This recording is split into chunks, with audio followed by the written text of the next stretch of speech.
600円、700円使います。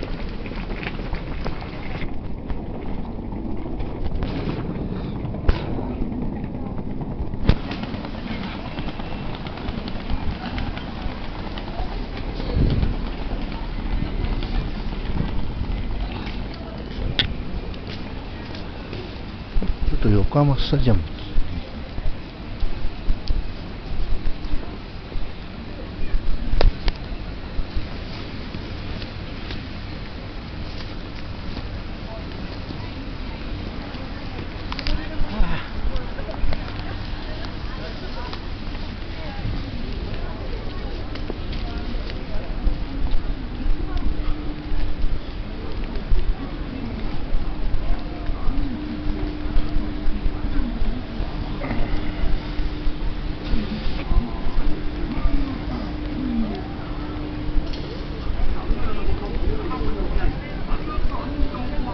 うまかったうまかった。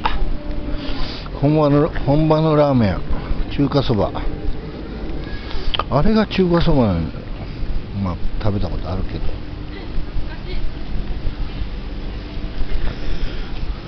高校の時来て現場のあれついてても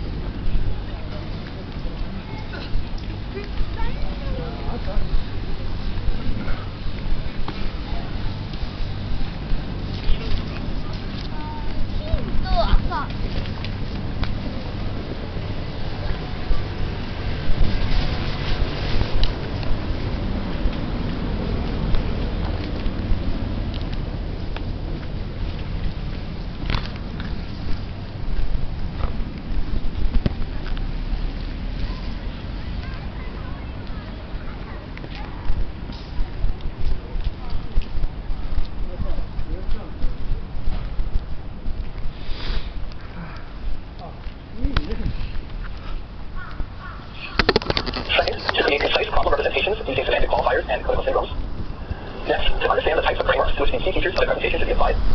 And finally, to know the categories of diagnoses which should be included in a differential. Unfortunately, literature and textbooks that discuss and attempt to teach clinical reasoning often fail because of dense terminology and a focus on abstract concepts that trainees find difficult to apply at the bedside with concrete examples. In this video, I'll be presenting an approach to clinical reasoning focusing on the differential diagnosis that is practical at the bedside, accessible to students and other novice providers, and that minimizes unfamiliar terminology. Part 1 will introduce the clinical reasoning process, and Part 2 and 3 will go through examples, start to finish, of how to apply that process to real-world cases. Part 2 will be an example at the level of a preclinical student, and Part 3 will be an example at the level of an intern. I'm going to start by defining the term clinical reasoning. Clinical reasoning is a process by which a healthcare provider takes objective data acquired from an actual patient and interprets it using practical knowledge from a textbook or the medical literature in order to either make a diagnosis or develop a treatment plan. It isn't a single individual skill, but rather a collection of related skills. It involves interpretation of subjective data, evaluation of the accuracy and validity of data, synthesis of individual pieces of data into higher order groups, determination of the relevance of scientific literature for a specific clinical situation, critical evaluation of the arguments for and against diagnoses, application of biostatistics, and finally, integration of different types of knowledge into a complete decision-making process. Although clinical reasoning isn't just about figuring out the diagnosis, that will be the focus of this particular set of videos. I consider there to be 5 steps to generating a differential diagnosis. So the first is to acquire data, and to do this, I recommend that you use all available sources. That includes first and foremost the interview and examination of the patient, but also diagnostic tests and chart review, focusing on the medication list, recent primary care notes, and recent discharge summaries. Also, depending on the circumstances, you may consider talking to close family members and friends for collateral information, provided of course that the patient consents. As you gain experience with clinical reasoning, you may begin to find yourself skipping the 5-step process and actually start developing differential diagnoses as you are talking to and examining the patient, that is, as you are acquiring the data. This skill dramatically helps with efficiency and helps choose the most appropriate diagnostic tests. However, it does not necessarily result in a more accurate diagnosis in the end, as it sets one up for something called anchoring bias. Anchoring bias is a tendency to place too much weight on a single piece of information acquired early in the data acquisition process, and the failure to update the differential diagnosis when conflicting information is later presented. For example, if a patient's HPI or history of breast illness focuses on his shortness of breath and happens to mention early on that it's worse when lying down, a specific symptom called orthopnea, that may lead a clinician to begin hypothesizing during the institute that the patient has heart failure. Additional investigation may then be appropriately directed towards confirming or refuting this hypothesis. If the clinician then learns the patient has a fever, has a vocal decrease in breath sounds on exam, and a consolidated on chest x-ray, he or she should reconsider their original hypothesis. If the clinician fails to reconsider the initial leading diagnosis of heart failure, even after acquiring much data suggesting a different diagnosis, in this case pneumonia, he or she has committed anchoring bias. So here's the bottom line. For efficiency's sake, it's a good idea to consider the differential diagnosis in real time during the patient's HFP, but be aware of anchoring bias, and once the entire data set is collected, force yourself to return to the beginning of the clinical reasoning process so that each piece of data and element of the presentation is given its appropriate weight. Once you've acquired the data, the next step is to identify the key features. Key features are the individual elements of the presentation, which are likely to help differentiate one diagnosis from another. For example, in a patient with episodic chest pain, whether or not the pain comes on with exercise will help to determine the likelihood it is from cardiac ischemia. Therefore, this is a key feature. In contrast, the severity of chest pain on a 1 to 10 scale is surprisingly non-predictive of the eventual diagnosis, and thus I would generally not consider its severity to be a key feature. Key features include both positive and negative う findings. まかったうまかったラーメン Exam, が labs, other tests, or chart review. The third step is to create a problem representation. Jungka soba This should use semantic qualifiers and should synthesize the data findings 本 into 場の conceptual 中華そばなん So か many terms め may be ったに unfamiliar 食 to わ you, ない so let me explain. What do I mean by the term problem representation? This is a 1 to 2 sentence summary using precise medical terminology of the most highly relevant aspects of the patient's history, exam, and diagnostic tests. Sometimes the problem representation is used synonymously with the terms summary statements as well as impression, the latter term commonly used in written notes in the United States. Semantic qualifiers are qualitative abstractions of the symptom of a case in which an opposing abstraction is either explicit or implied. It helps to reframe a patient's symptom into terms more familiar to the clinician and easier to communicate to others. Common categories of qualifiers include the onset of symptom, for example, with abrupt or progressive, and acute or chronic. As the course of the symptom is continuous or episodic. Is the site unilateral or bilateral, proximal or distal, diffuse or localized? What is the symptom trigger, postprandial or exertional, or floritic or positional? And is the symptom associated with pain or is it painless? The use of semantic qualifiers when reframing a patient's symptom is thought to aid in accessing chunks of information stored in the clinician's memory and is associated with a higher likelihood of arriving at the correct で diagnosis. スタジアムをどうやっていく Simple の is, for example, how to use semantic qualifiers to reframe symptoms. An activity in the ER stage. For いつもなんかやってるんですか He would reframe this as acute floritic chest pain. Or another patient stage. Open across cervical, speaker, speaker. This becomes chronic, progressive, bilateral, or extremity weakness. A word of caution here. Some information is lost when the patient's presentation is translated into semantic qualifiers, which can set one up for bias if the original history is never revisited.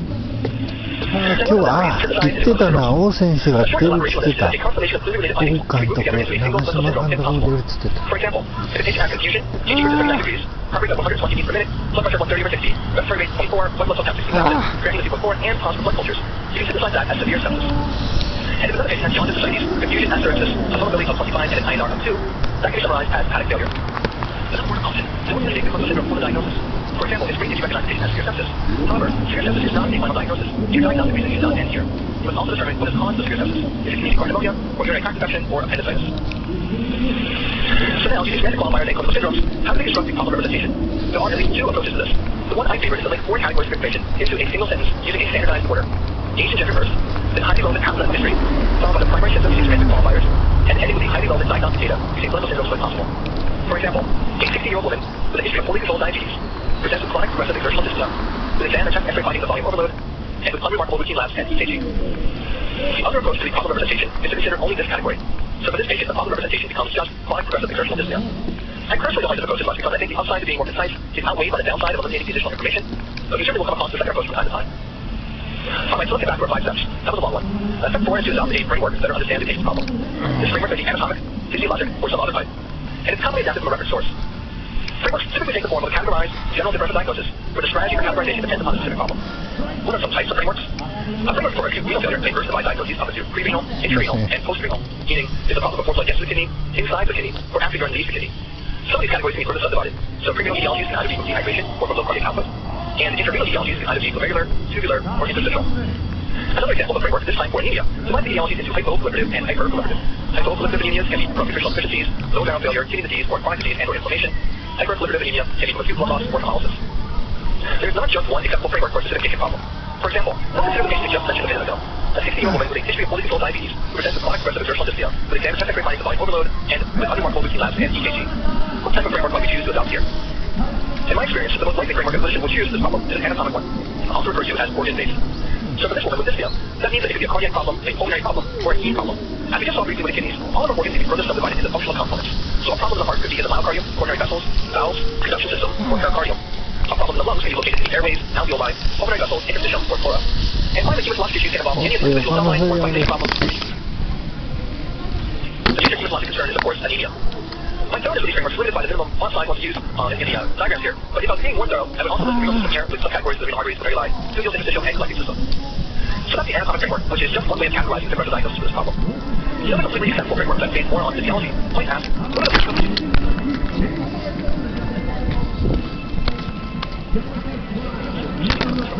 Sexual hypoventilation, neuromuscular disease, or decreased respiratory compliance. Less commonly is dyspnea with acidemia, either from pathologic acid reduction or from poor acid elimination.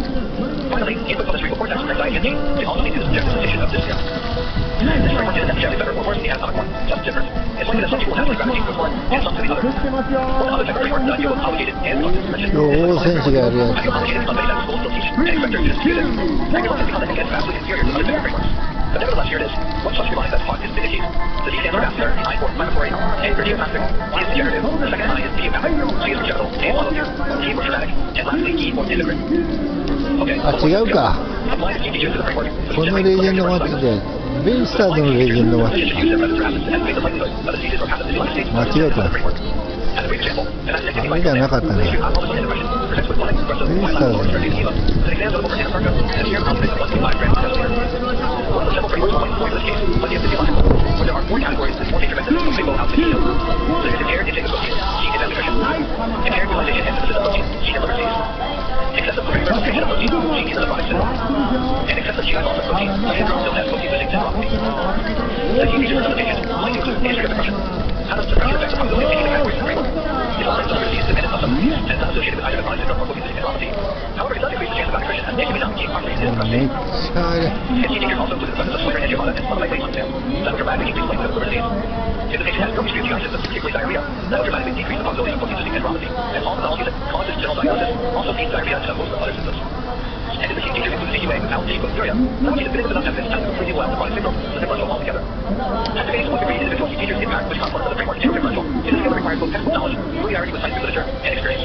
In my opinion, it is a single aspect of clinical reasoning that more than any other differentiates novice clinicians from the experts. So I'm going to start this video with a discussion of the next issue, but although most of you are likely familiar with the term differential diagnosis, let me define it specifically so that we are all on the same page and all using it. A differential diagnosis, often abbreviated as just differential, is a list of possible diagnoses which may explain the patient's presentation. It should include those diagnoses in which either its likelihood is high enough or the danger if it should be missed is high enough in order to warrant additional testing to investigate that specific diagnosis. It may or may not include additional diagnoses whose likelihood is low enough to not warrant immediate testing, but which have not been completely ruled out. The differential diagnosis should be prioritized in descending order of ド likelihood. リームマッチだからベイスタ A ーズ solid focused differential diagnosis should include the following. The one diagnosis that you believe to be the most likely. This is known as the working diagnosis or provisional diagnosis. Two or 4 diagnoses that are very common in general, for which this patient's case could be either atypical or atypical presentation.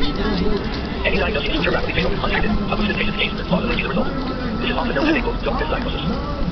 Finally, any diagnoses which are specifically suggested by standout features of the patient's history, including unusual hobbies or job, and recent travels to an exotic location. Most of these unusual standout features will be what we refer to as red herrings. A red herring is an unusual element of a presentation that falsely appears quite relevant, but ultimately distracts the clinician away from the true diagnosis. If these common preventative techniques be instructed to keep their differential diagnosis broad, what this meant to me is that the training should not continually jump to conclusions regarding the corporate working system, or determine that a single diagnosis is the only one worth considering. Unfortunately, the recommendation to keep differential broad is frequently misunderstood to mean that differential should be very long and span every organ system in the body. Although differential is more complex than the first one, even in training, because it continuously less cost, and it makes it possible to make a diagnostic plan because there are 15 different conditions simultaneously under consideration. For the typical intervention physician, I would consider 4 disease diagnoses, take good ballpark base and aim for, but develop 15 practical differential. My last words of caution. First, the framework and differential diagnosis are not the same thing. The framework may be adopted directly from the source and is not specific for your patient. Differential diagnosis, on the other hand, includes only those diagnoses relevant to the patient in question. A differential diagnosis that is not contained specific to the patient is nearly worthless. We prioritize the differential and advance the provisional diagnosis. In general, an atypical presentation of a common disease is more likely than a typical presentation of a rare disease. Finally, the true typical presentation of a disease does not always match the technical description of a disease or an historically taught presentation. For example, it's usually taught medical schools and reinforced in some optimally researched textbooks that spontaneous bacterial peritonitis, or SBP, usually presents with abdominal pain, abdominal tenderness, and so-called peritoneal science on physical events.